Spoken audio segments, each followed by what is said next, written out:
dear delegates. Let us now resume with our first session. I now invite Mr. Jim Tom Eaton, convener, to introduce the speaker. Sir, please.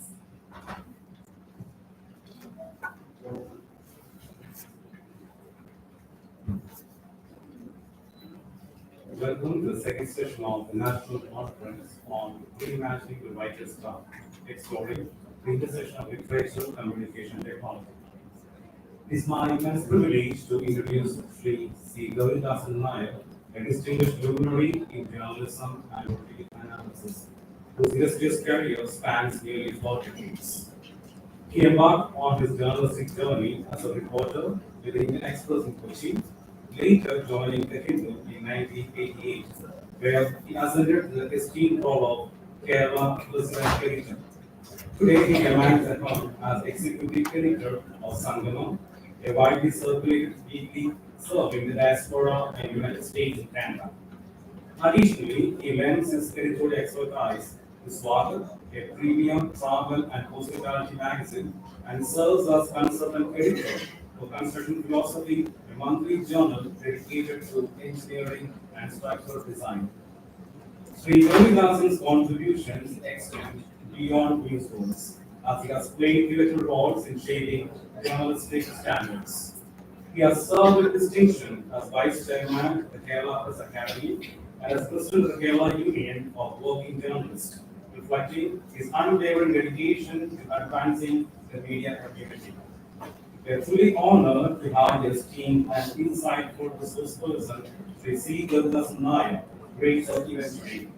With deep respect, I warmly invite him to take the stage and share his profound wisdom in this forum. So, thanks.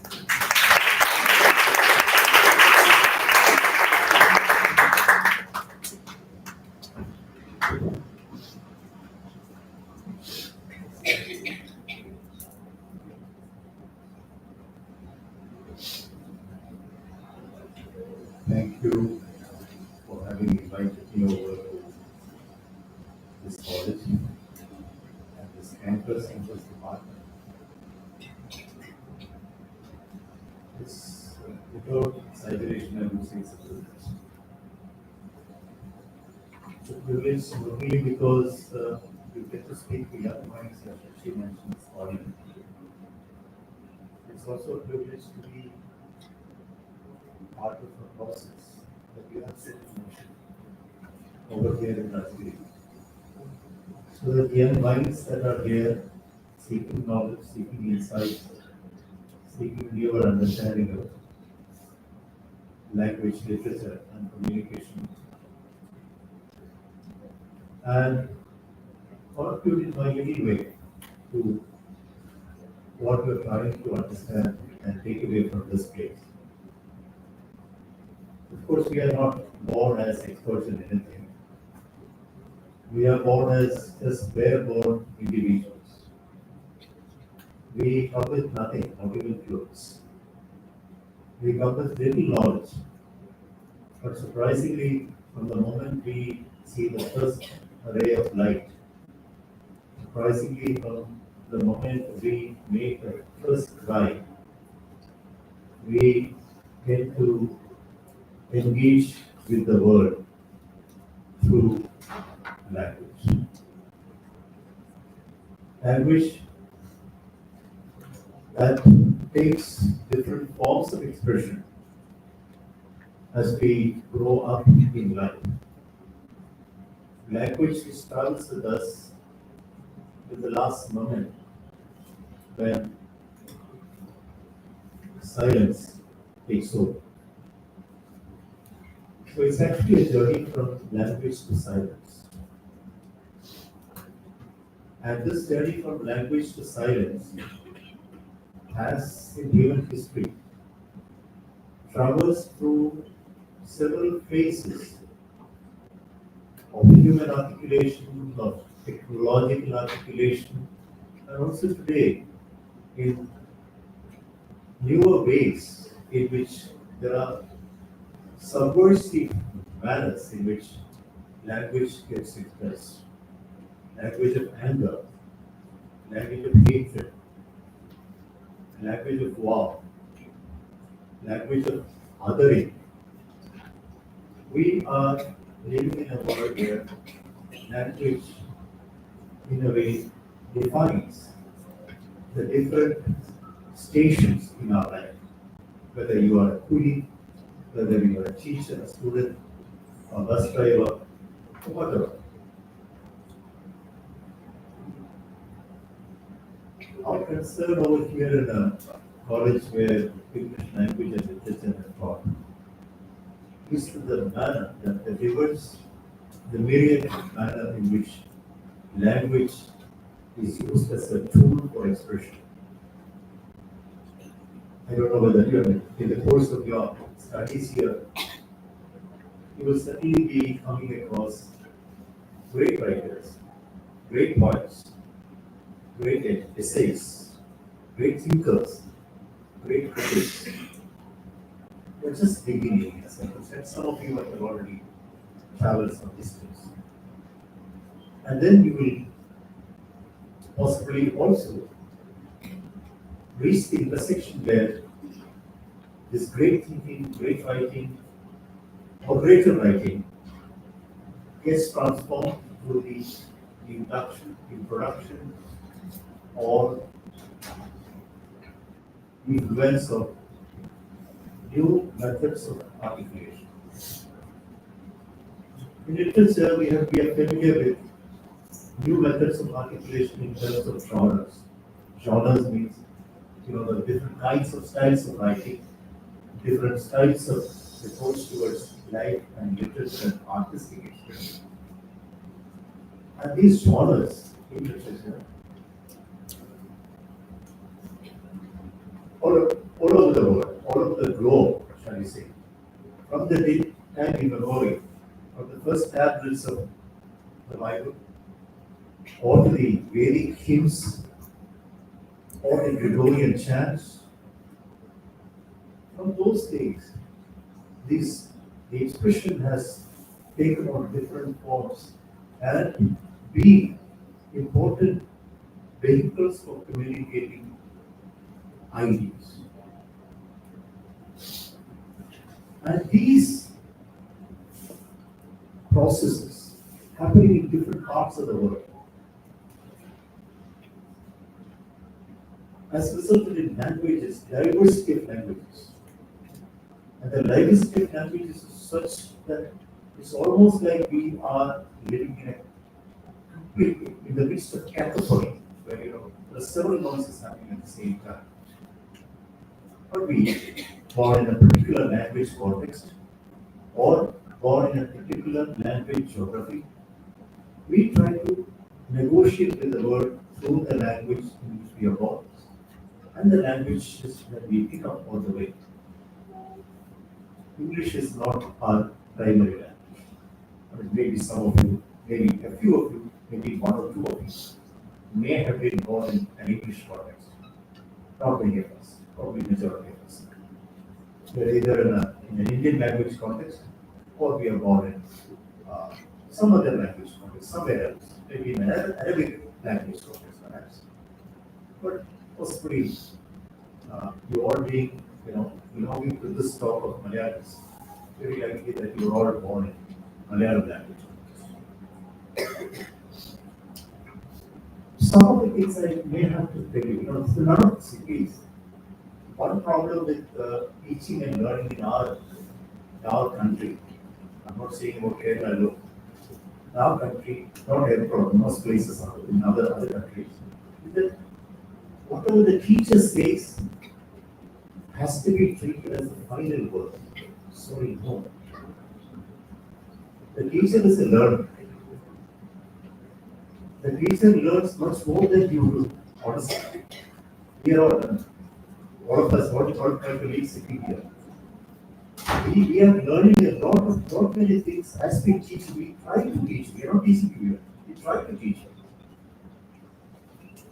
So whatever I may say in this session, none of what I'm going to say are the finite things or whatever I'm going to talk about. These are exploratory, what I say, ruminations. I'm just jhana, just thinking.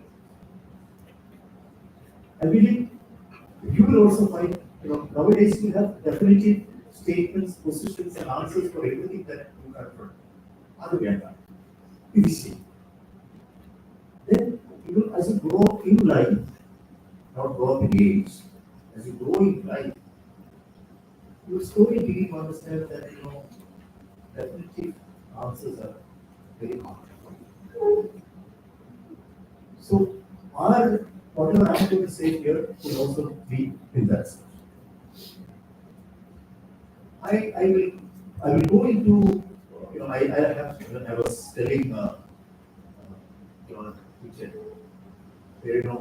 some of the things that Shashi is like a mentor for me, Shashi, all of us, and elder brother.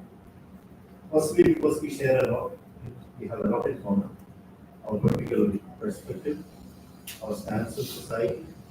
Then we try to share a lot of humanity.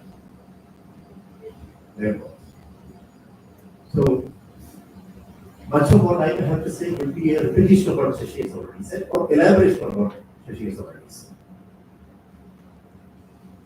But look at language and literature. I'm a student of literature, and primarily I consider to be a student of literature even now. So I happen to be a journalist because I needed a job. Don't think journalism is a mission. Journalism is just a job. And don't trust journalists.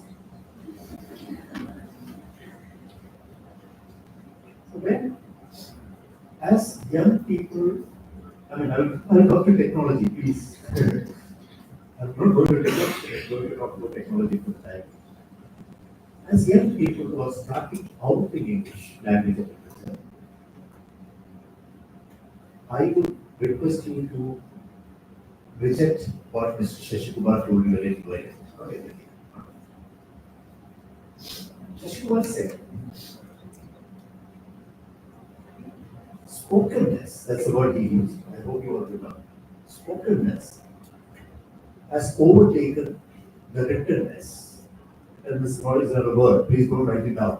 And tomorrow somebody will say, you said somebody who came to our college and our department said written is a character. No, sorry, not the word. So it's like spokenness. So, written expression or written articulation, the way we express some idea. It could be about grief, it could be about war, it could be a tribal feud, whatever. A tribal feud, which is the Mahabharata. Nothing but a tribal feud. But as all literature, Mahabharata is an exaggeration of what really happened. So the written word, before the written word was the word, the spoken word, we all know. Anybody has had a, what do you call it? A little bit of familiarity with the Bible would say that the spoken word was the word. But then it got implanted into those commandments. And the commandments were handed down. And the written word in tablets and whichever form it got handed down to us. So the written word, what is the importance of the written word? How does spokenness affect the written word? When I speak about the sanctity of the written word, I could be accused of being elite. Elite in the sense, not everybody has the power to read and write, right? The poorest of the poor in our society don't have the capacity to read and write. So anybody who is for democracy, anybody who is for the downtrodden would say, this fellow is for the Nambudris of India. This fellow is the Brahmin king. This guy is for the rich and the elite who can afford to study Rajagiri. Right? I may be accused of that. But of course, notwithstanding, I would say the written word and the written expression is something sacrosanct. Very important. Why? I'll just give you a very bad example to illustrate my point. As a child, as a young child, studying in what? First standard, I used to read these Alice in Wonderland as a book. You all read it. When I read I was in a Malayalam school, in a mission school, where only children of mission folk were studying. I was one of those. I could also not afford anything more than that. Even that I couldn't. I went to the mission school because there was, no fees. So, not that I was overly strict, but it was also important for us. So in the school, uh, when I was reading two things. In our distribution schools, we have it's a small pamphlet like publication called Sneha Sena. I don't know. The younger people will not know. The little older people will know the Sneha Sena. In fact, I happen to be the editor of that paper, current editor. St. James College. Sneha Sena, I haven't read the Bible.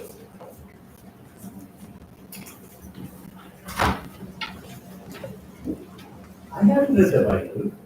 But my understanding of the Bible and the biblical stories and the biblical situations first came to me from Sneha Sena.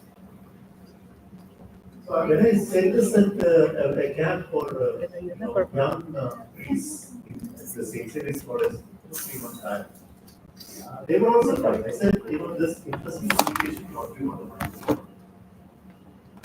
But I was also at the same time reading Alice in Wonderland. Alice in Wonderland not in English. Alice in Wonderland the translation. I don't know whether anybody has seen it in book form. Because at that point of time, you didn't have this kind of a flourishing, aggressive publication scene that everybody's a writer. Today, I can be a writer, I can be publishing 250 books, which is read by none, but I will still try to be an author because when I die, in my obituary, I will also be remembered as author, journalist, Glorious and there is no more. Because that is something sacrosanct. Why? Why does everybody want to write a book? Every journalist, every engineer, every actor. I look at what we are going to be in Nairobi from next week. Where does Mohanlal have time to write that memoir or whatever he's going to write? And we are all going to buy and read. And we write written by a host. I don't know. I will not tell you whether I am that host. I am a host for many people. So those two write. Why does Mohanlal, who is a supreme actor, a master actor, why should he also be known as a writer? That's the charm of writing. So about Alice in Wonderland. When I read Alice in Wonderland, it was all about imagination. Because I had not seen a white girl. I had no idea how a white girl looks. White means, not housework.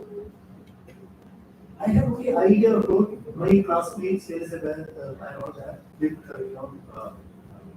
Woody Manager, that's all they. And they had oily face and all that. But here is an image of a girl, which I couldn't fathom. Whereas when my younger son was born and he was watching TV, he was saying Heidi on TV. Heidi was already an image. Heidi was so familiar to him. He didn't have to apply his imagination to it. Whereas me, reading Alice in Wonderland, had to trigger my imagination to understand what this girl was and how she was talking to the rabbits. And I read Alice in Wonderland when I was probably in the third standard, in Malayalam, of course, not in English. And imagine, look at the challenge of the artist, the illustrator, who will illustrate that each issue of the magazine, one episode of Alice's life. And we, for the Gloria teacher, when we read Alice in Wonderland as students of literature later in our MA classes, then only we understood how, toward the end of Alice in Wonderland, the great novel, there is a lot of darkness coming. The completely well-lit world of Alice that I saw as a little boy changed. I would have read a novel when I'm a young man. I would have read a novel as a young boy. When I go back to that novel as a young man, grown-up man, father, grandfather, and maybe God willing later, I'm going to read 5, 6 different novels because the meaning is so layered in the written word. In the spoken word, meaning is not so layered. That is where I disagree, or probably I digress. I go away from what Shinjuku. But he's man of the spoken word. And he didn't say that I didn't want to intervene. He's remembered more for his voice. See, wherever he speaks, wherever, when you might listen to him, some recording, somewhere, there is a stamp about that man's voice. So, spoken word is so real. But, look at, you're going to hear about many writers. As you continue with your studies here.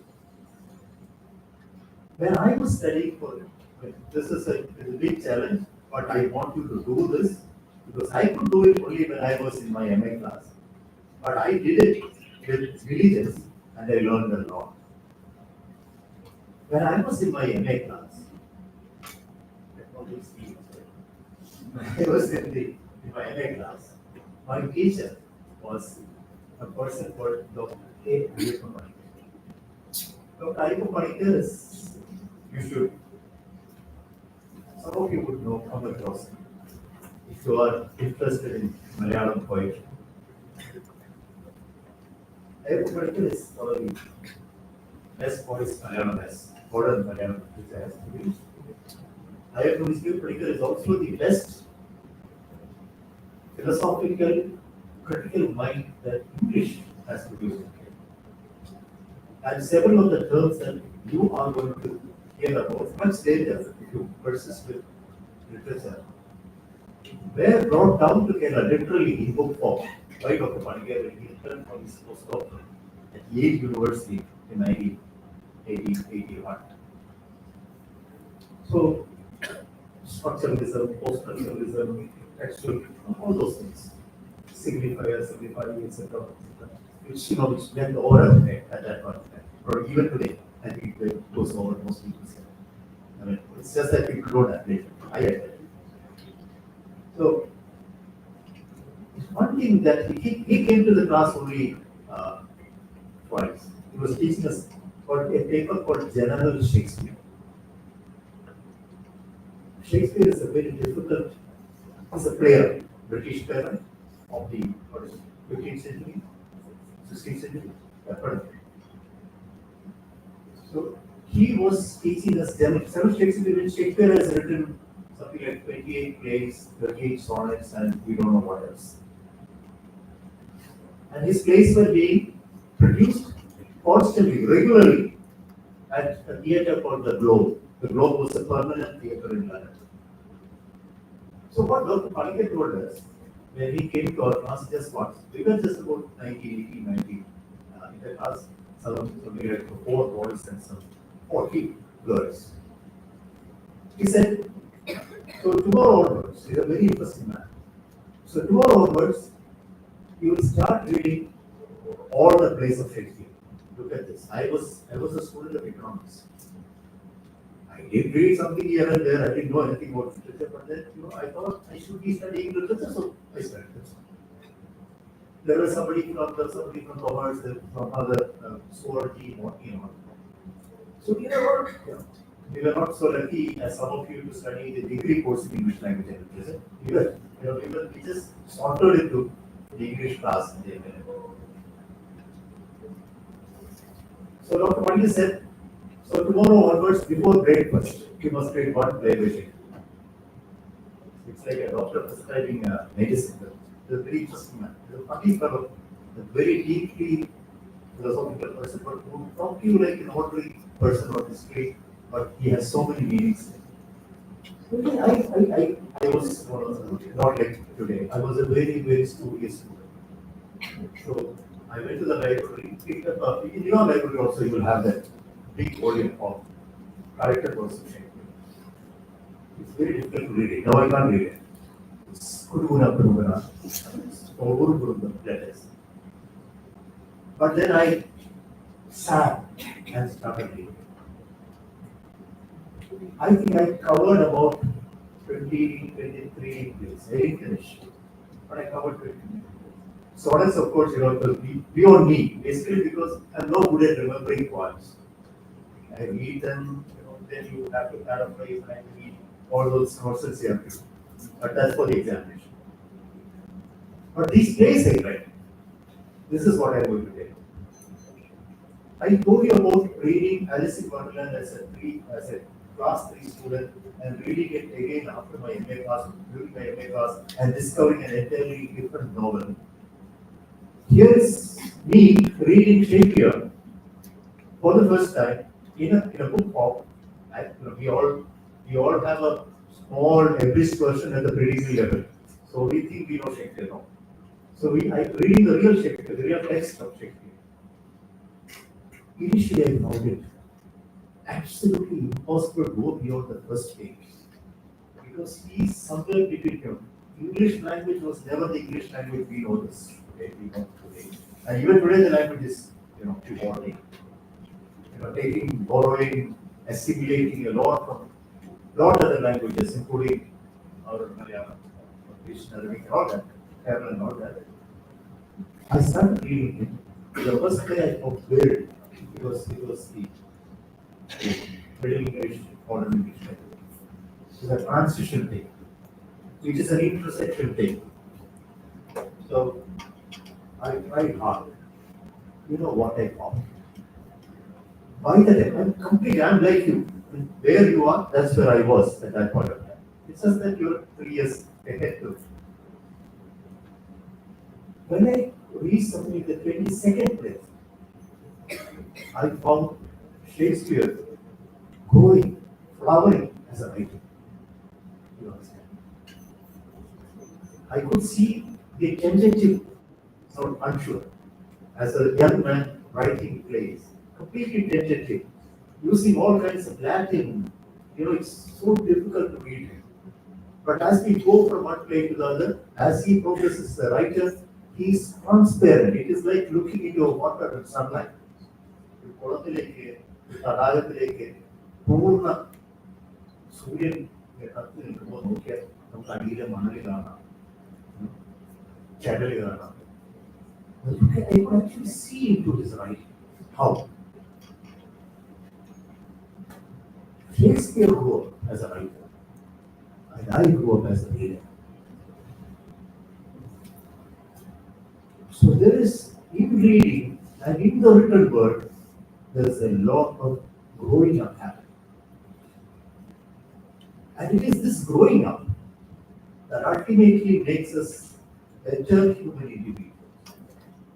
Better human individuals in the sense that people who they are not infallible, but human individuals in the sense that we understand the world better, we understand ourselves better, we interrogate the world and ourselves better. Interrogate means to question. So it's like a policeman questioning the thief. So the written word in the age of the digital, in the age of technology, is the natural book. And I feel sad for it. And I would rather, if you stuck, remain committed to the written word before you explore the digital, the technological language, the visual language, or the spoken language. Kamal Haasan is one of the finest methodical actors India has produced. You all know that. Methodical in the sense that Kamal Haasan, how he would handle a situation. He's so method-driven man. He's not like Shivani Ganesan. He's a methodical man. Kamal Haasan, who is a methodical actor, he is an avid reader. He's a constant reader. He's constantly reinforcing himself, reimagining himself. He's constantly replenishing, adding to whatever he has through reading.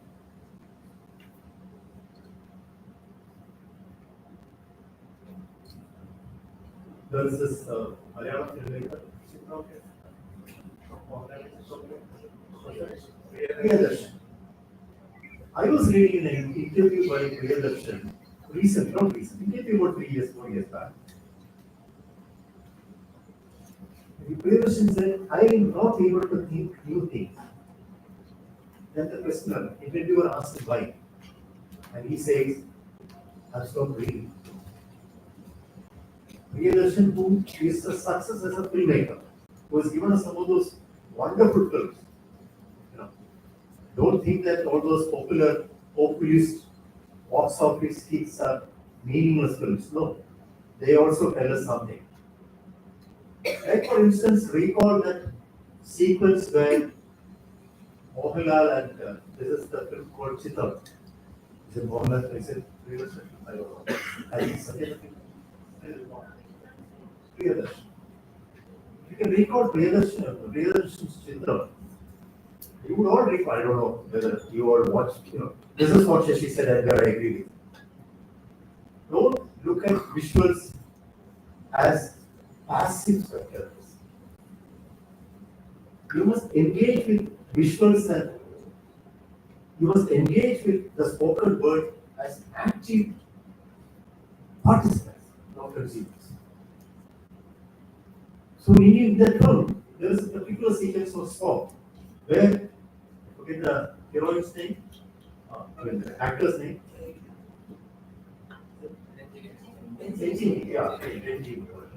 They are singing and dancing on the hillside.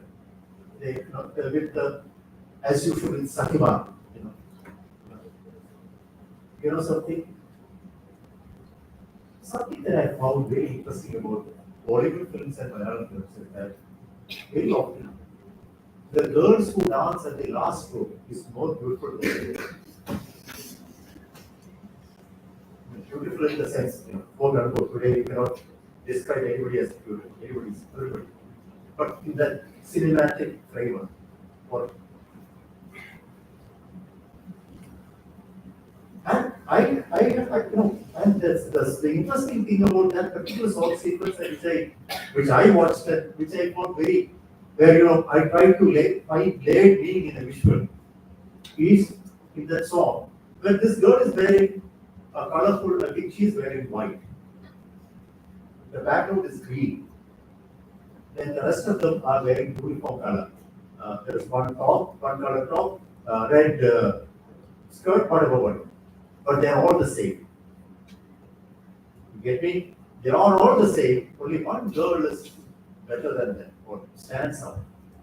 Where, without theorizing it, Priyadarshan, the filmmaker, is trying to actually define beauty, acceptability, magic. So, or for that matter, think about the film.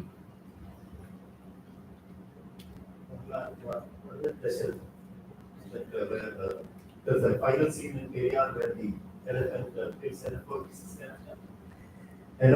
skeleton. Oh, where the mustache? This is another little one. That Kiragan has judged father. Narasimha, not Narasimha. Sorry, Narasimha. So, film Narasimha.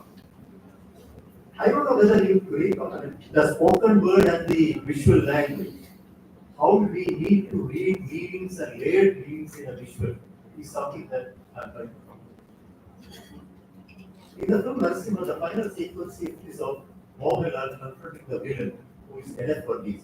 Very good actor, great actor. No, unfortunately. The villain, unlike him, he already disliked him because of his progress. He's so good.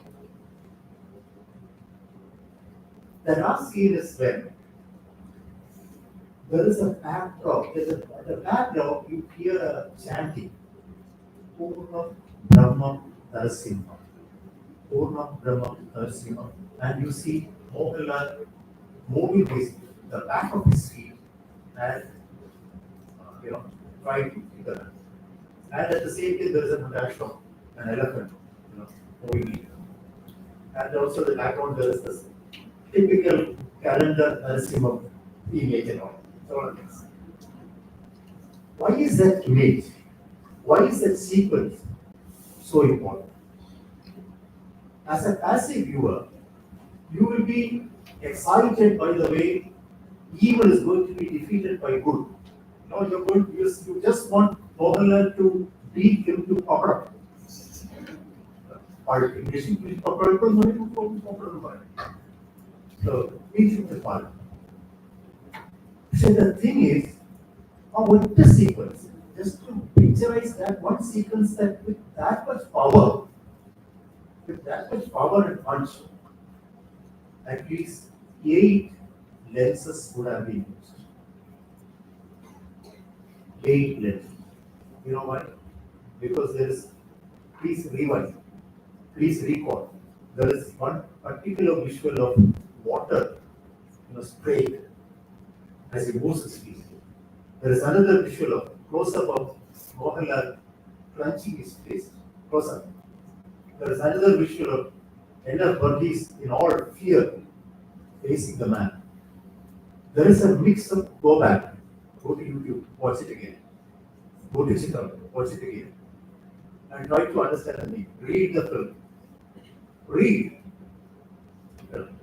So here is a situation where a visual is trying to give, a visual sequence is trying to give you sequential meanings, and for which technology becomes very important. I don't know whether you have heard of a novelist called James Joyce. You will hear about it. He's very difficult. Don't think you can read it. It's simply impossible to read. But he has a small book, which is a very famous and very interesting book. But he has also this master work is called Ulysses, which is Day's Day. And there is also a playwright. He's an Irish writer, early on. There's also a playwright called Samuel Beckett. And his famous play is called Waiting for Godot. You will hear about all that. But just remember, don't take on any of these things. I mean, I've got to tell you something else also. So, the difference between Ulysses or Joyce and Samuel Beckett is that one man used and was never satisfied, never content with the amount of language he used. He went on writing and writing and writing and adding pages and pages and pages, and still he was not satisfied. And in the other spectrum is Samuel Beckett, who is a contemporary. They were together in Berlin for some time. And where Samuel Beckett wrote quickly and quickly and quickly and quickly and just went back to silence. So expression through language itself is a challenge. No need of technology. So whereas Ulysses is a 1,000-page novel, Samuel Beckett's plays are what? 6 pages? 7 pages? But telling much more than probably Ulysses in its 1,000 pages. Why do I say all these vague names to you? Why do I try to tell you all these vague names? These names do matter in our life. These names will inform us on how to read texts in whichever form they come to us. It could be a WhatsApp message, it could be an Instagram reel, it can be a film, it can be a song, it can be a dance sequence. And again, going back to Dr. Panikar. When I mention all these names, then all the names we forgot. And Dr. Panikar said, when you read Shakespeare, you will see that you don't know many of those words. Because he knew that we all came from economic science and all. But don't touch the dictionary. Don't touch the dictionary. Don't reach out. This was what he said. Don't reach out for the dictionary. Because the first book that we were gifted was a dictionary. Either in Malayalam or in English. a Chambers or an Oxford or whatever, or a Collins, a Baker Collins, College, whatever. So we were all under the impression that the dictionary was the primary weapon that we had to tackle it. And here is a professor who's just background, scholar, poet, all that, telling us no concept. Here a reason. I tell you this because from tomorrow onwards, you should be reading many writers. Some of them may not come to you immediately. But as Dr. Panikar told us in the MA class, way back in 45 years ago, he said, if a word needs you, it will come in search of you. I don't know whether you understand that. When I need a word, I have to go and reach out for the dictionary. But here's a situation where the word would want me. What does that mean? It means that through my journeys through many texts and books and novels and poems, I am going to come across this word again and again and again and again. He said, good readers will see the word again and again. So we are all not at peace. When I argue for this Christian word, please don't think that I consider all of you as good readers. I'm not a good reader. I myself not a good reader. Because, readers, anyway, everywhere, all over the world, the reading public is a minority. The reading, even ourselves, look at ourselves, teachers, students, anyone. We look at the number of copies of books now. Of course, in Malayalam, there are books that sell, one order edition is 50,000, the next edition is 50,000. God knows who reads it. Whereas Mira took, I think, 7, 8 editions to complete 1 lakh copies of Ayachar novel, Hangman. It took again another 2 editions. And who am I to say that Ajay P. Dharmajan is a bad writer? I don't know. He will be rated by time. Everybody will be rated by time.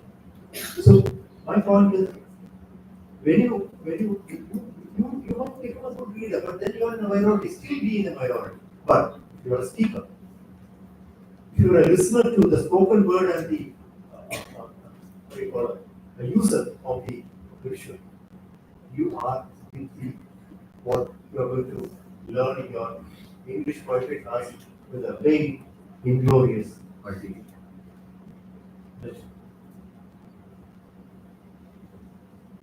So we'll all be somewhere there. We'll all be with the multitude. We're not vain, not inglorious. We are all what we are. Because he was talking about the British elitist position.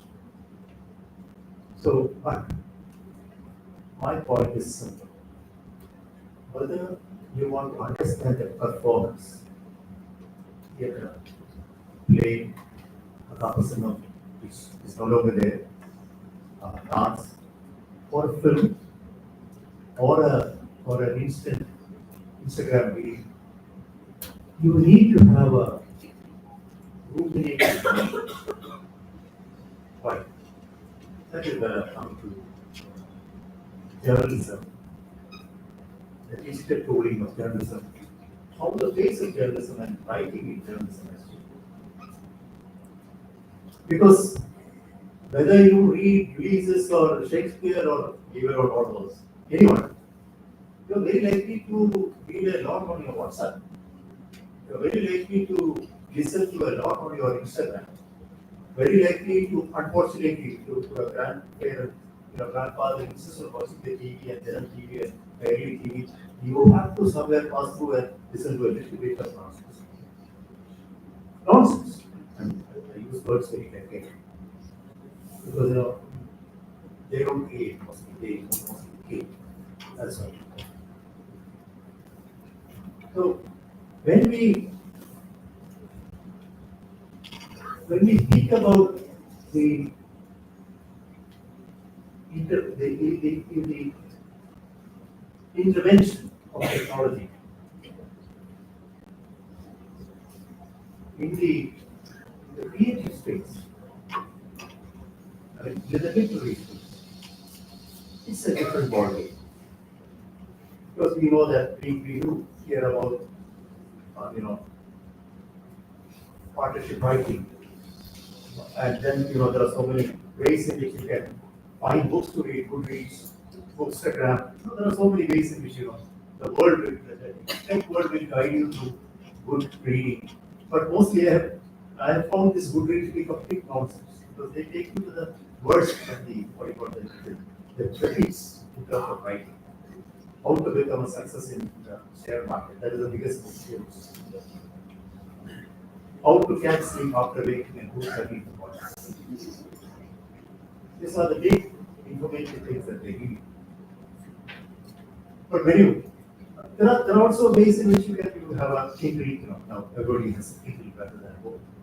But we all in our generation used to wait, not really truly so. But we all used to say, oh, I love the smell of the paper or the new book open. Who will open a paper? Now, when you go to an exhibition, you buy 5 books, you're buying guilt because you're not going to read it. Mostly. You keep it at home. See that, after my retirement, after marrying of my second daughter, I will read all the books that I have. Never study. After going studying also. So reading has to happen here and now. If you don't read today, if you don't read this moment, you're not reading at all. But then remember, in the stock market, the share price that you buy comes to you for 10 rupees and fetches you 2,000 rupees 3 weeks next, 1 year next. Remember, 10 rupees reading is going to fetch you much, much more than the share market. It is in multiples. I'm a very bad, poor, completely economist in terms of reading. But how am I able to bring in all that? Whatever little I have read, because whatever I have read, they have all been very informative. I've not been reading vague nonsense. Of course, I've read English Life, I've read James Hadley, I've read Le Carre, I've read all that. Even now, when there's a reading block, I go back to one of those, thrillers. That's what puts me back into reading. Otherwise, I'm not there. You have to, and you should read everything under the sun. There were times when we were not allowed to read a novel called Lolita, because the British producers branded is that it as a photography. But today you read it and you are amazed. What is it? And there is this Yasunari Kawabata, the Japanese writer. I read him in translation. There is a famous Malayalam writer called M.K. Menon, who used to write under the 10-day Vilasini. He translated it as Sapashaya. It's about the geishas of Japan who give company to elderly people. Do all that reading, whatever little reading, has given me something that the spoken word by itself will never give me. And that single word is insight. Insight. Sight is common to all of us. Insight is an uncommon phenomenon. And if you're striving for insight, you better marry the written word.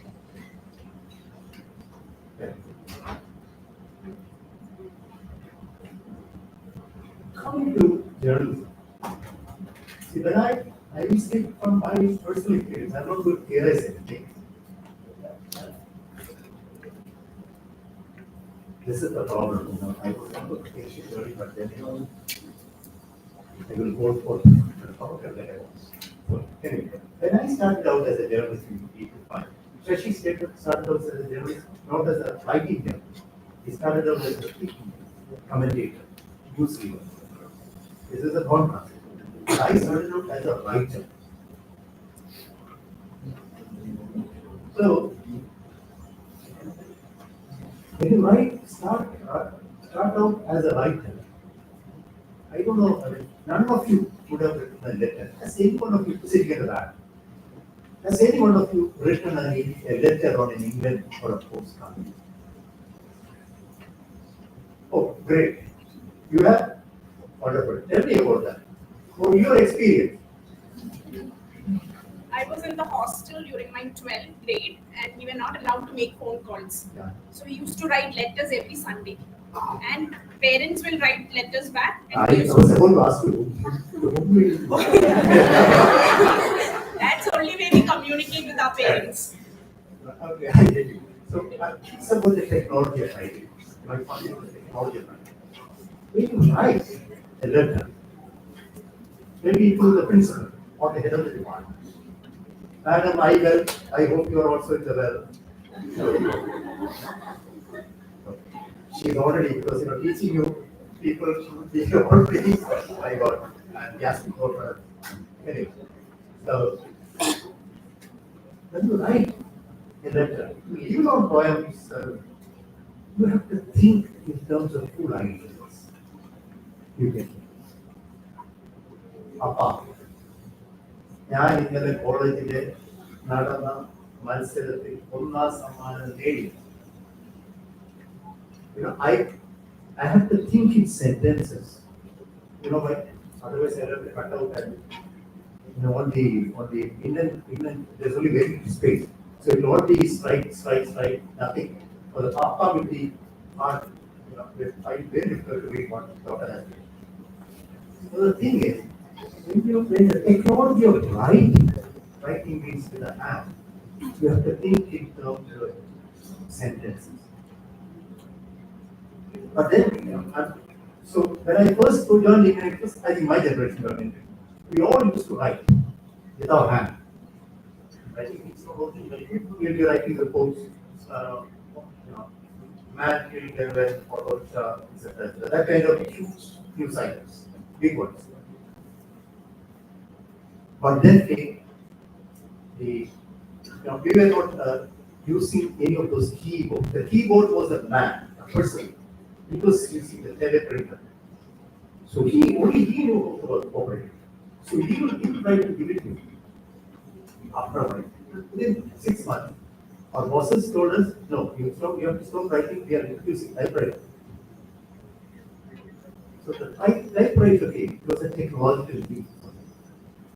Because in Kerala, several generations have survived on typewriter. Especially, names of some of those typewriters were household names, Malta, for instance. So, because typewriting institutes, you will never see a board like that today. The typewriting institute was the staple fare in all the small towns and villages in Kerala. And our forefathers, grandparents, several of them learned typewriting lower and typewriting higher, and went to Madras, Delhi, Bombay, and Calcutta, and workshops, and looked after the families over to the army. Anyway, when the typewriter came, my resident editor, that elderly man, I didn't even have the courage to look at him on his face. So I just put his hand like this.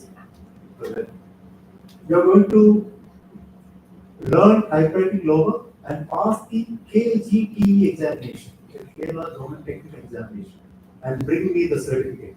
Otherwise, you are not being confirmed. So when I go in the morning, sit with the Raja typewriter, most often my finger will go beneath the stick, and there will be several books here and all that uses. But I was certificate. Let us actually, but I learned. I got the certificate. You know what? When I produced the certificate, by then my confirmation was overdue. He was holding it only because I didn't learn. Here is an MA, man. I'm a second class in MA, and he's insisting on my typewriting skill. We were not, and in fact, 2 or 3 of my colleagues actually resigned and left. One of whom was, I don't know whether you all know, some of you might know Joe as career. His career used to be times with together in Indian Plus. He resigned his job and went on. Shouting at this man, trying the, what do you call it, transformation extension order and all. But I was I went and presented it to him, he was very happy. Then he went off and he's gone. But when the computer came, computer was like plaything for me because I knew figure typing. Figure typing is the positions of the key and then you can just blast out. So today take it from me to bring me a computer or a typewriter and tell me to write a 1,000-word piece. I'll write it in 15 minutes flat. I mastered the technique. You get me? Because my thinking, with a typewriter, there is something called the back end. You can pull the thing to the left side, X. So the page will be full of X. So again, with the typewriter also we have to think in sentences. Otherwise, the intelligent operator will shout at us. But when computer came, that was very easy because there was a back end. So I could just back end go back, right? So I started thinking in bits and pieces. I started thinking in bits and pieces. And now we have the WhatsApp generation. Where the words themselves have been pared down. Here she is just B. OK is just K. AD is just D. So language is itself getting metamorphic into something else in a new age where you try to communicate fast and with the most economical fashion. Okay. And if I look, in fact, I didn't know some of those usages. BTW. What is it? By the way,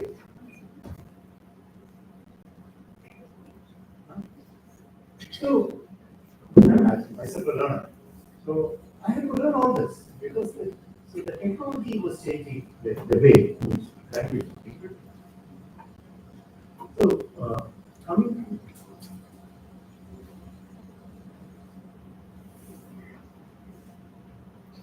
now, those are some of those very personal things. Now, when I look at some of the things that Shashi was speaking here,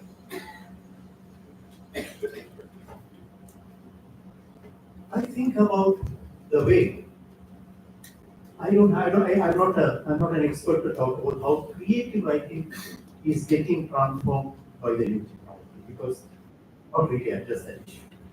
Maybe next time. But I can certainly tell you how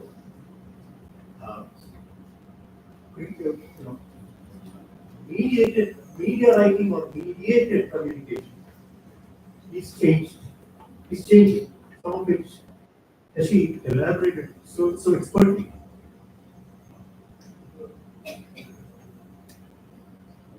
During his presentation, the inaugural lecture. See, what we see in media today is, if you look at the media, what is the media all about? Media is all about reporting whatever is happening around us. It could be in Gaza, it could be in Pakistan. And reporting it in a fine, polished manner, which is called editing, which you would learn. So, this was the traditional format, and this is still the traditional format of communication in the media. But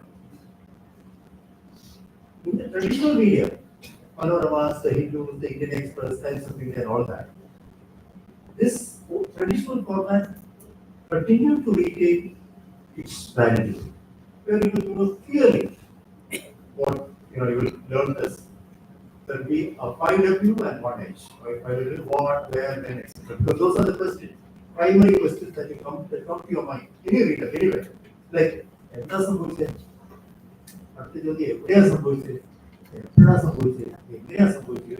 question. That is there in our mind. Like you saw see an accident and you are late to the class because there's a traffic jam. And you come to the class and talk to your friend. You are narrating the thing. How do you narrate? most people say, ഞാൻ വീട്ടിൽ നിന്ന് ഇറങ്ങിയപ്പോൾ 8:15 എങ്ങനെയെങ്കിലും ഓടിപ്പടച്ച് വന്നപ്പോഴത്തേക്കും മറ്റേ കടായം bus പോയി. വെയിൽ Pinarayi bus വന്നപ്പോഴേക്കും അപ്പൊ അതിൽ കയറി ഞാനിങ്ങനെ എന്ത് തെറ്റിന്റെ സ്വാമികളെ കൂടെ ജോലിക്ക് നിൽക്കുമ്പോൾ കുറച്ച് കഴിയുമ്പോഴത്തേക്കും എന്താണെന്നും മനസ്സിലായി. കുറെ നേരം അതിനകത്ത് ചൂടുന്നതായി നോക്കിയപ്പോഴാണ് ബസ്സിൽ ഒരു കാറ് പിടിച്ചു, വട്ടത്തിൽ അടിച്ചു. അതിന്റെ ഇടയിൽ സൈക്കിളുകാരൻ അയാളുടെ ആശുപത്രി എടുത്തുണ്ട്.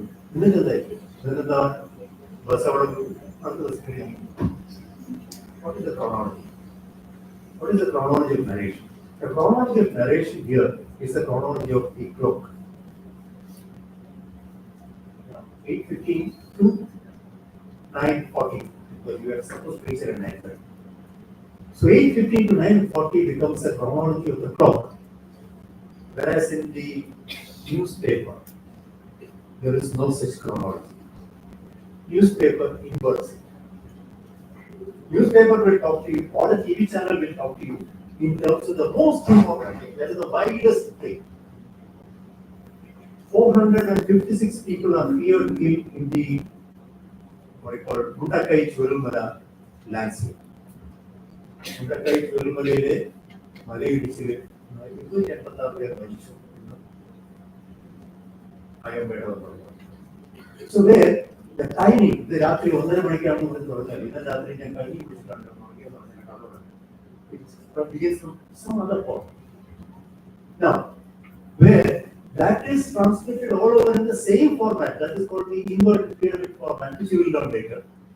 But today, who has the time to wait for that inverted pyramid? Because Aryan, that young man, I think his name is Aryan or Ayan, that young man was taking a video on his mobile phone, was watching an aircraft taking off from the Ahmedabad airport, and he followed it for about 20 seconds, and he was the only person to record the crash of the Air India 787 line. And every news channel across the world today uses his video clip. And the investigators were now going to piece together evidence to find the meaning of the crash and what went wrong. They actually during the initial days itself, if you were watching the TV, some of the aviation experts, they were looking at the video and freezing some of those images and showing us how the ram, what you call a motor, which is coming up, dropping down. It shouldn't be coming down now because there's a takeoff stage. Why does it come down? Why is the wheel still down? It's not pulled down. This particular video by a young boy, that just becomes so crucial to explain the death of something like 256 people. Where the entire news media in India has become irrelevant. That's what Shashi was talking about. Where you become, the center has collapsed. There are no longer Washingtons and Londons and Parises as the center of origin of news. And news can originate anywhere. And Shashi didn't mention it when he was going to cover the Iraq war. All the global media, they were present there. Where they were present? They were not present on the terraces. Only the courageous people will stand on terraces because today is the day of drone battle. Even if you stand on the terrace, you can be killed. They were hanging out of the vehicles that they themselves have. Kristen Amanpour of CNN. People like that have explained themselves as monkey journalists.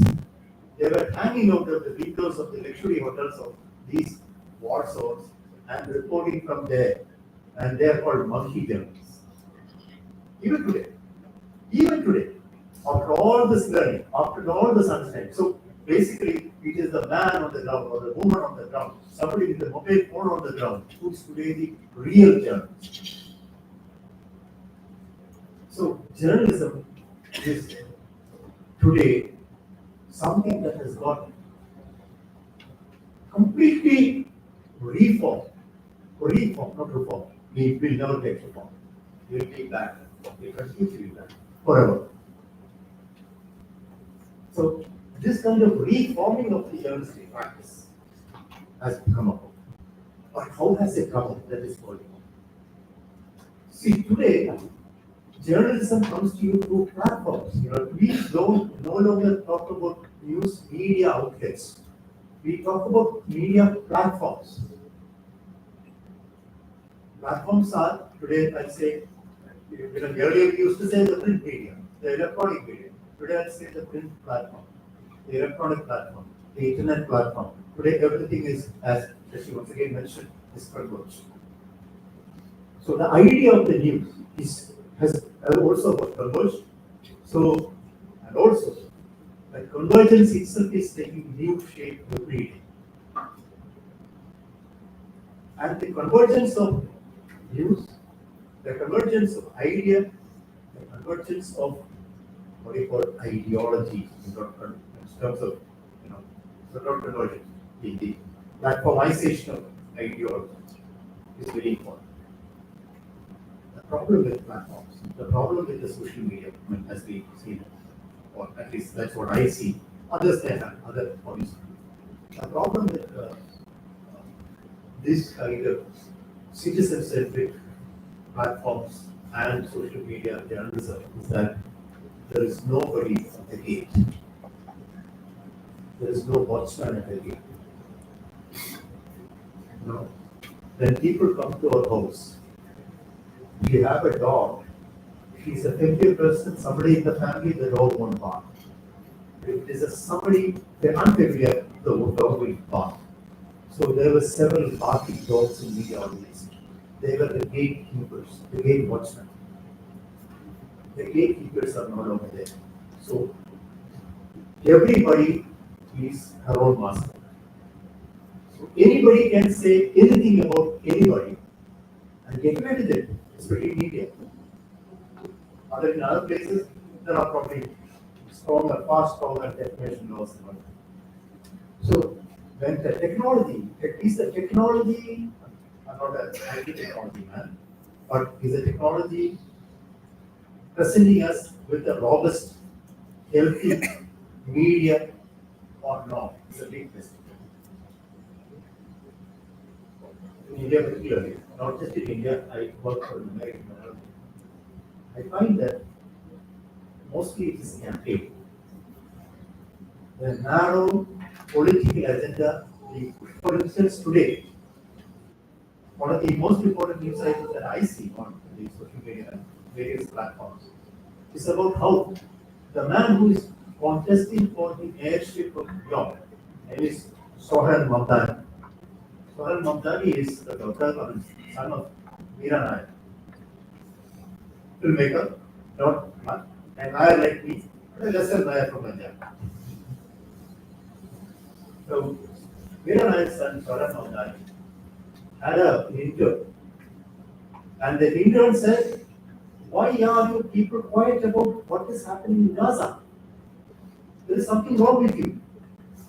The battle for Gaza is jihad. Jihad is a language of the Arabic world. You speak about battles, not necessarily religious battles, though people tend to understand it that way. You know what is happening? The entire Western media, the US media, the established US media is using this to ensure that Mamdani is defeated in York because they are anti-Muslim. The American media, the established media, most of them are anti-Muslim, without their knowledge, anti-Black. Whereas in India, we see this kind of intolerant, shrill campaign happening towards the media. Because in India today, it is difficult for anybody to be taking a contrarian position to the dominant directive of the Indian state. Thus, I don't know how many of us go to really read news items. The killing of dozens of Maoists in Chhattisgarh, Bastar, and all those places, they have not even got reported in our Malayalam media. You know that? There have been some reports in whether you may not agree with the ideology of the Maoists, that's a different thing. They're fundamentally people who are humans, who have sacrificed a lot in their life. They're from IIT, or many of them. They just give up the best part of their life so that they can fight for. We can really poor people in our society. Now, that kind of sacrifice never gets accepted in a society which is becoming more and more middle class, more and more comfortable in these kind of parochial, sectarian campaign journalism which goes by the name of social media and individualized media practices, and we are going to pay a big price. You can follow the, you can say anything you want, and no questions asked unless you're keen. And for somebody to critique the Indian government and the over the last 23 years, what has been happening in India, parts of India, he is sitting in Germany, Dhruv Rathi, to refer the name. Dhruv Rathi is an young man who is constantly producing videos commenting on the Indian political scene, Indian social situation, but he is not in India. He can't be. And this culture of intolerance is not limited to that pan-Indian narrative. It's also very much prevalent in India. The dominant narrative survives. Any contrary narrative is kicked out before. So don't think there is, people speak about democratization of the media when we talk about the social media. But it's true. This democratization is conditioned by the dominance of a certain ideology. And again, where do you get your first influence? My son has been telling me, that's why you are coming back. Why do you spend your time on the Hindu? I get all the excitement from Instagram. But you're old. You don't know the technology. Honestly, it does. You read somewhere, I don't know. So, he didn't tell me this. So, but then I asked him, what kind of funneling, what kind of seeding, I don't know. And this is an individual. And you don't know what kind of individual this is. And what ideologies they pursue. And to whom are they loyal to? We don't know. Whereas sitting in the bathroom, all the Hindu, all Indian Express, there is a news editor. There's somebody who says, this will not go in this paper. This will not go in Asianet. When Shashi Kumar was the chairman of Asianet, certain things didn't go through Asianet. They took a position. For instance, the ISRO spy case. They took a position which was completely contrary to what the narrative of the Deepikas and Manoramas and Madhavis in Kerala. Indian issues of Kerala. They could never wrote because it was not in the habit. Otherwise, you would also write that. So that kind of gatekeeping and courage and the readiness to stand your ground and say, this is not good for society. That is one of the things. So, every other 15 minutes, I need to give you some time to. I can't postpone the question answer to the next year. So, I will wind up here. I haven't spoken about much of what I wanted to speak, but I think in this complex world where new kind of power structures are emerging in terms of platform power, platform ownership, in terms of politics, the ideology of the global trade. Like for instance, I don't know whether you know, in India, majority of the TV channels are controlled by just one family, the Ambani's. One family. Whatever you see, even from the Bollywood, is controlled by Ambani.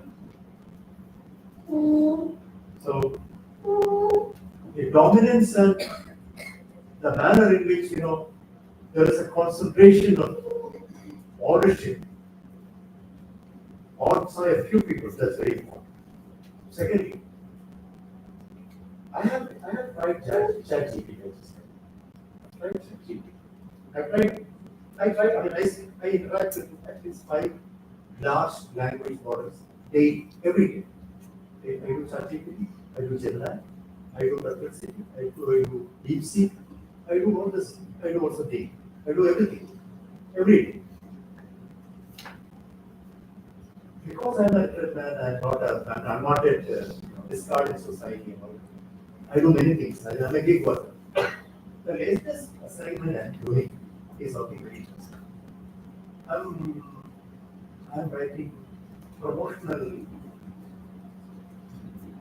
snippets for perfumes.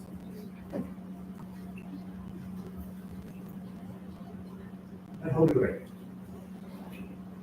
So, like you old man, I went and I searched what is the best way to write these kinds of spots. Now, this is what you see on the back cover. Exhilarating, intoxicating, etc., etc. The get language. So I'm past the age. So I have to once again get exhilarated. So what do I do? I read some of the masters in the writing of this kind of piece. Robin and I do all sorts of nonsense. It's very interesting also. I've almost fallen in love with my ChatGPT friend. Honestly, in fact, that's a global phenomenon. You actually find a partner in a actually get partner. Don't fall for it, please, because if you don't man. Because we talk about many things. Actually, I do several corrections, and it's actually, the replies are so interesting. I know about that, enacted. Some of our neighbors will actually fall flat. Oh, you're so nice. It's the answer coming. And actually, I can hear somebody speaking on my computer screen. But then, I tried one of these large language models, and I wrote 15 cases, and I put it on one large language model, and asked it, gave it a fake name, a fake product name, and so I told it and said, please give me 40-word description of this product on the lines of what I have to do. You will not believe. I get a brilliant book. But then, and please, whoever uses the AI to write will be called lazy. We want. Because I get people to write. I get people to write in many of my fantasies I have. The moment I see a AI copy, I can see it from 1 mile. Because AI has this habit of repeating certain words. AI has this habit of, for instance, if you are just ask AI, write something about Kerala. Lush, green, let something. So I do deal with ChatGPT. I engage with it.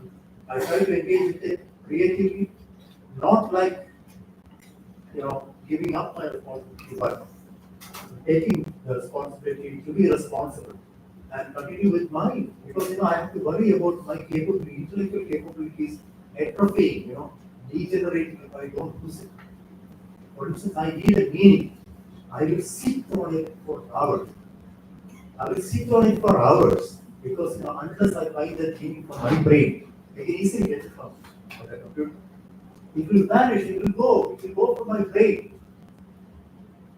So I was telling your story and your colleagues, you can learn English literature, but fall in love with it.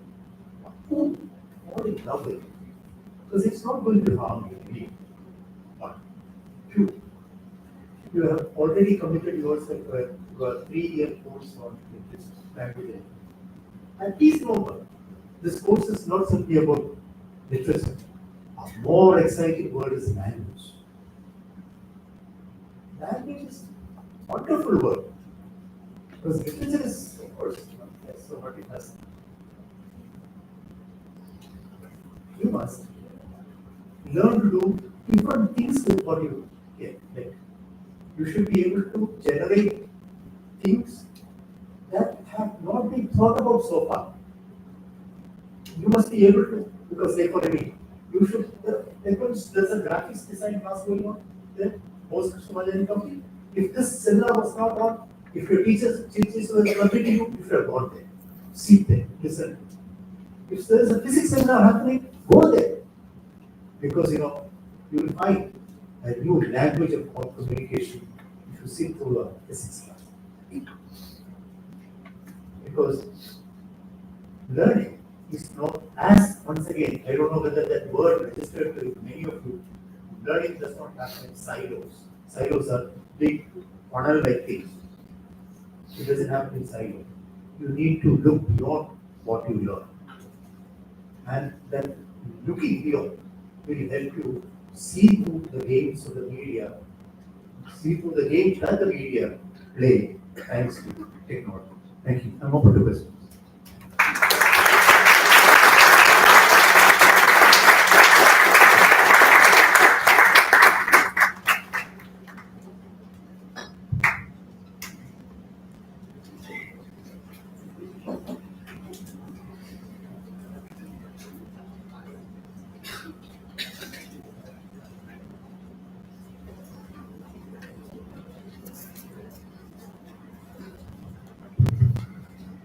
Hello, sir. Good morning. I'm Erin. The part where you told about Narasimham really stuck in my mind. That's why I'm asking this question. In the context of communication and as receivers of the content, it is said that visual communication is much more easier to understand than the written word. It's just a doubt. Like, how can upcoming journalists help people look beyond that? Like, a lot of people still, prefer to watch videos than read things. Like, true readers, yeah, they do read the books, but then it's easier to imagine that there is a movie. So, how can people look beyond the ease of understanding and go into reading or make creating content? Yeah. The thing is, you cannot teach anyone to have an understanding of the media. We all, because you're sitting here, especially not himself, we were all under the false understanding that we can teach children how to read better, how to watch films better. We even used to run a program, real program, with the support of Tata Trust. Then we found that it doesn't work. Because we live in a vibrant, lively, diverse world. Where all sorts of things happen. And we need to what you call evolve every day. So the point is taken that okay, the readers are just in a minority, they are very few read. It's not a fault. Not everybody should read. We should be doing many things. So but then people who watch, that's very important. Because my wife, when she's not in the kitchen, she's always watching the read somewhere. And most often she's watching some doctor somewhere giving her advice on how to guard against blood pressure, guard against this, how, I don't know. And half the thing is forwarded to me, and I have to watch them. And if I don't watch them, you are not careful about it. So this is something in our office. But then also remember what Shashi told this morning about the new genre of filmmaking in Kerala. Look at that. People are story. I mean, why are those films success? Those films have been made under a budget of 1 crore or 1.5. Very little. But they gross more than 10 crores, 15 crores, whatever, because the people are seeing it. Why? Because there is a connect. So we cannot condemn people who watch reads. My wife, for instance, if I do that, I will be there. So we cannot condemn people for that. And we cannot also, it's very difficult for society to have a programmatic approach to change people. It doesn't work. People need to go through all these and emerge as something else. That is their natural process. I'm somebody who now believes in that. Earlier I used to think that we can change people now. Yeah. Sir, I may not be answering all your questions. no, it's just that that connect that you said that we have with visuals, how can we bring that into our writing? I would request your teachers, since you have a small journalism component, I would request you to give them examples of the finest journalistic kind. Right? He said that person to literary journalism. For instance, Wall Street Journal. Any story, there's something called humanizing story. If I tell you that 24% of the Indians live on the poverty line, what is it? two numbers, 140 crores, 24%. Doesn't communicate anything to you. But whereas, when I say Satyan lives in a 50,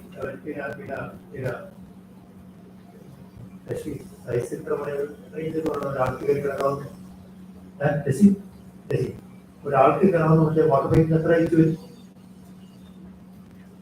വെള്ളത്തിന് വലിയ pipe ഉണ്ടല്ലോ എത്ര വരും 50 inch എത്ര inch വരും 25 inch 50 inch concrete പൈപ്പില്ല വടിയാത്ത നിങ്ങൾ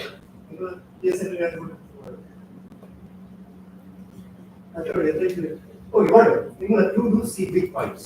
So I say, something who has been living in a pipe, which has been rusting at the Kakinad cross junction for the last 50 years,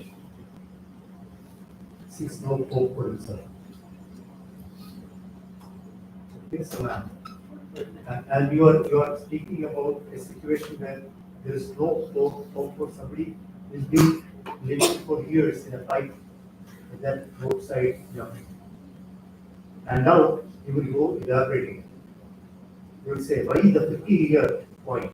The 50 years, the pipe has been like that 50 years because there is not development. So you develop on that, and you speak about how his wife hands the daily wash clothes on a papaya and a airport post. So you become his husband. For a writer to communicate, you need to talk in names. I was not schooled, trained to do that. But after my retirement, when I started reading very good English papers, only now I have started, honestly, after 40 years of this job, 35 years of this job. I've been doing this for the last 5 years and I regret, I feel ashamed by the kind of writing it. I'm telling you, you should not make it. So, you should, that is a connect. So, people want to see and hear others living out a particular kind of situation. So, try to learn, and I would request, there are actually some books, there are some very good books on literary journalism. There are also some very good reporting happening. In Kerala, you will just pick up, you will see some of it in Manorama's center page serial article. Otherwise, no mainstream news will have any next of human beings. And a human being will come only when the daughter has committed suicide, or has been killed in an accident, or has been poisoned, or has been poisoned by the mouse, killed by a mouse. Otherwise, human beings don't matter. We only talk in terms of numbers. We only talk in terms of incident, quote unquote incident. We only talk in terms of time. We start thinking about images. Let every idea create an image in the mind. Trying to write it. And I'm sure they will be able to forgive you. It should not be complicated. You will have to edit it. So that when they get the idea, they don't get write it. You're not writing them away. But they must get it. So I think images, creating images is very important for connecting. Like for instance, a college students, I can myself say my son has been waiting for his degree certificate for the last 3 years. He's got a job, but he hasn't got his degree certificate. You know what? That's just the efficiency of the university. There's nobody to sign the certificate. Every week the Kerala University Vice Chancellor was saying, just yesterday, that he's supposed to sign 455 certificates, but never gets to do it because he can't enter the university. Sad.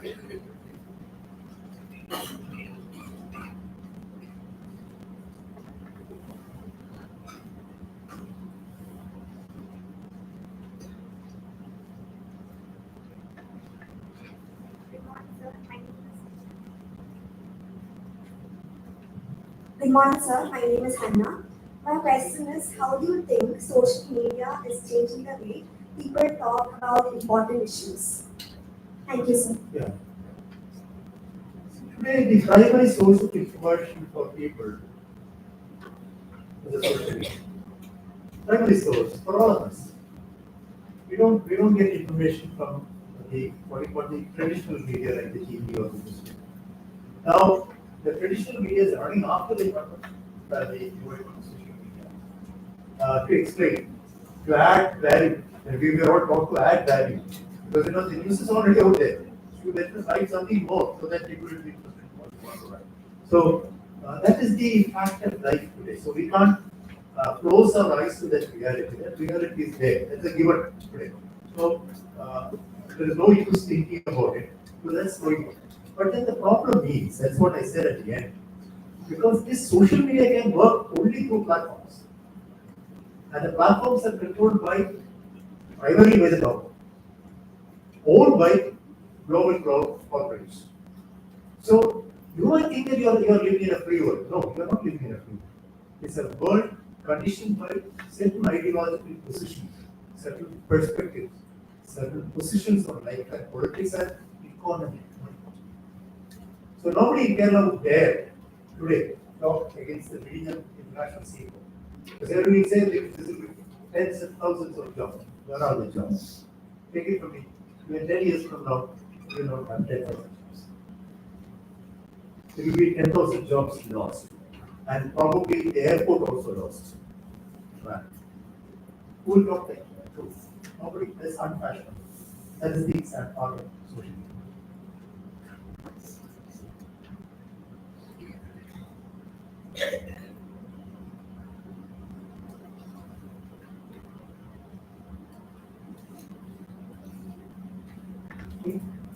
Strategy?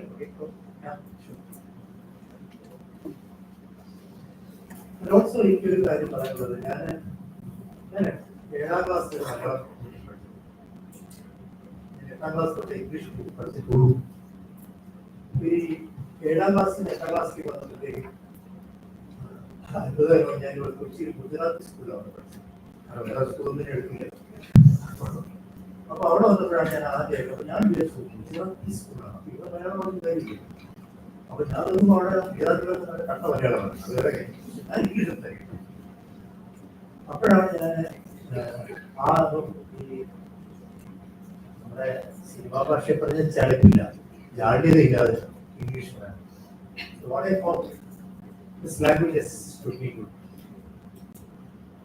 ഞാൻ സംസാരിച്ച് തെളിഞ്ഞാണ് എഴുതിയില്ല.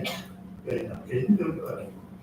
So ആ തെളിവിന്റെ ഗായികളൊക്കെ ഞാൻ ഒരിക്കലും സംസാരിക്കാൻ പഠിച്ചില്ല. You get my point. നമ്മള് hesitant ആവുമ്പോൾ നിങ്ങൾ ഒരു ഇന്റർവ്യൂ പോകുന്നത് കേൾക്കില്ല. ഡോക്ടർ വിജയരാഘവൻ പാർട്ടിന്റെ കോൺഗ്രസ് ലീഗ് അത് എത്രയോ കമ്പനികളുടെ ഇന്റർവ്യൂ കൊണ്ടിരിക്കുന്നതാണ്. ഒറ്റ പരാതി നമ്മുടെ മലയാളികളുടെ വിടുവിടുകയാണ്. പക്ഷെ വന്ന വാദം വെരി ഇമ്പോർട്ടൻറ്റ്. നിങ്ങൾ ആക്സെന്റ് സംസാരിക്കേണ്ട ഒന്നും വേണ്ട. നിങ്ങൾ പച്ച മലയാളത്തിൽ ഇംഗ്ലീഷ് പറഞ്ഞാൽ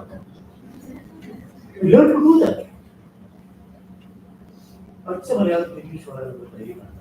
നമ്മുടെ മലയാളം ശശികലാവിൽ പറഞ്ഞു അതിനുള്ള ഇമ്പോർട്ടൻസ് അത് പച്ച മലയാളത്തിൽ പറഞ്ഞാൽ okay. Sorry. Good afternoon, sir. My question is, what is the future of print media in the future? And nowadays, people, young generation are using social media as to consume news. So, what will be the future of print media? I don't care. Because I'm out of the job. Because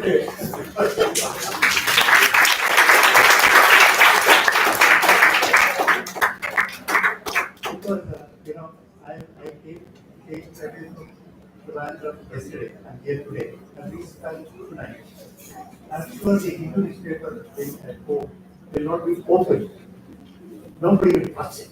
So I can keep any amount of money inside my newspaper. Nobody will touch it. So please remember, all the newspapers that you subscribe, and Kerala will be the first place in India to suffer from the hostility of readers to print media. Malayalam is already suffering. The other way, a very senior politician in Kerala was telling me that they have suffered something like 6 lakh copies lost. Please don't tell them because they come and arrest me, beaten up. Honorable, similarly, because I live in the very, what you call, health area in Toronto. So the newspaper man, the elderly person, not a boy, has been doing this for the last 30, 40 years. So I chatted, that's the point. We have nothing else to do, we are old people. So, he told me, sir, the Hindu, only homes where there are young people who want to write IAS, only those homes subscribe to the Hindu. Fine. Indian Express, I don't see it anywhere. See from distributing. Times of India, I distribute less than 20, 30 copies, but I used to distribute 70 copies. Madhubhumi, Norin Ambalai Manorama, Liquid of Modern, something 60 copies. Post-COVID, COVID is going to be a defining moment for many things in our life. And one of them is the way in which media consumption has changed. Consumption is a wrong word, as possession, but it is consumed. Let us face it. It's about money. So I believe that is falling. Print media is on the deathbed. And we have put it on ventilators. And it may go on for some more time. Because we are all shifting to the web. Everybody is shifting to the web. So reading is going to change. Names Namke Vaste, namesake, there will be papers around us, but we shall not read. So I believe we can call it a day. No, Thank you. Oh, thank you. എന്റെ കുടുംബത്തെ തള്ളിപ്പറയാൻ അവസരം തന്നിരുന്നു. Anyway, I'm so grateful. I'm so happy. In fact, I was rusty. I have not been blessing paying houses, to be honest with you, in a long time. And my company doing people like she has been going through it. And I think that I find a lot of energy from interacting with you. And I have actually written your guest book, and I found the interaction itself nice person.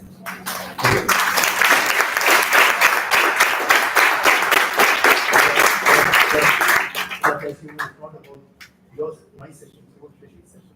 But if you see your question, I hope that I hope you will keep up that, and I hope that God will bless you. I think that is good. Thank you.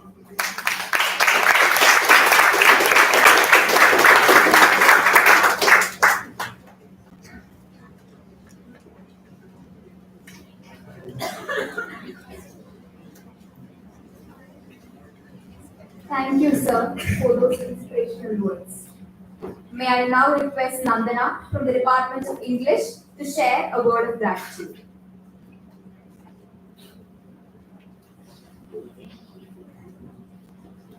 Thank you, sir, for being with us today and sharing your valuable insights. We are truly grateful for your presence and contribution. Your words have added great depth to your understanding and have undoubtedly enriched this gathering.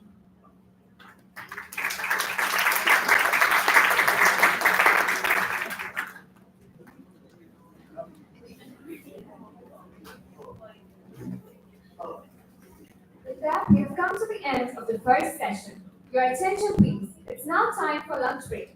Kindly proceed to the canteen for lunch. We resume by 2 p.m. for the paper presentation session. Volunteers are there to guide you to the canteen.